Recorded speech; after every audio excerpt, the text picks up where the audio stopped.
ইদানিং দেখা যায় অনেক মহিলারা ইনস্টাগ্রামে ফলো ছাড়ে। এই মহিলাদের মধ্যে আপনি খেয়াল করে দেখেন, যুবক ভাইয়েরা, অনেক পীর সাহেবের মেয়ে আছে, অনেক পীর সাহেব যাদের মেয়েকে খোলা ময়দানে সাইডে দিয়ে থিদিস।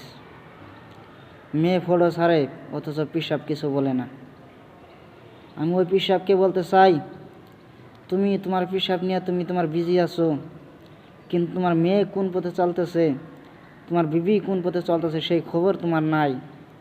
আমি তোমার মতো পীর সাহেবকে বলতে চাই, পীর সাহেবি করা তোমার কোনো অধিকার নাই, কারণ তুমি তোমার মেয়ের খবর নিতে পারো না, তুমি তোমার স্ত্রীর খবর নিতে পারো না।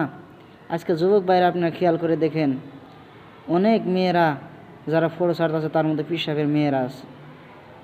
আর ওই মেয়েকে বলতে চাই, ও পীর সাহেবের মেয়ে, শোনো, তুমি ফেসবুকে ফটো ছাড়তেছো, এটা তোমার বদনাম হইতেছে না, বদনাম হইতেছে তোমার বাপের। কারণ তুমি মেয়ে হয়ে তুমি তোমার বাপের বদনাম তুমি ছড়াইতেছো। তুমি সাবধান হয়ে যাও। আর যে সমস্ত পীর সাহেবের আছে, আপনার মেয়ে এবং আপনার স্ত্রী আপনার ঘরকে আগে সামলান, তারপরে না আপনি পেশাবগিরি করবেন।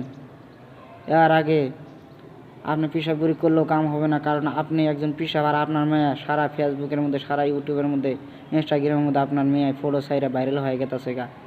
এই সমস্ত মেয়েদেরকে আল্লাহ জাহান্নামে দিবেই, সাথে আপনারা মা বাবা যারা আছে আপনারা সাথে যাইবেন। তো আল্লাহ সবাইকে বোঝার তৌফিক দান করে দিক।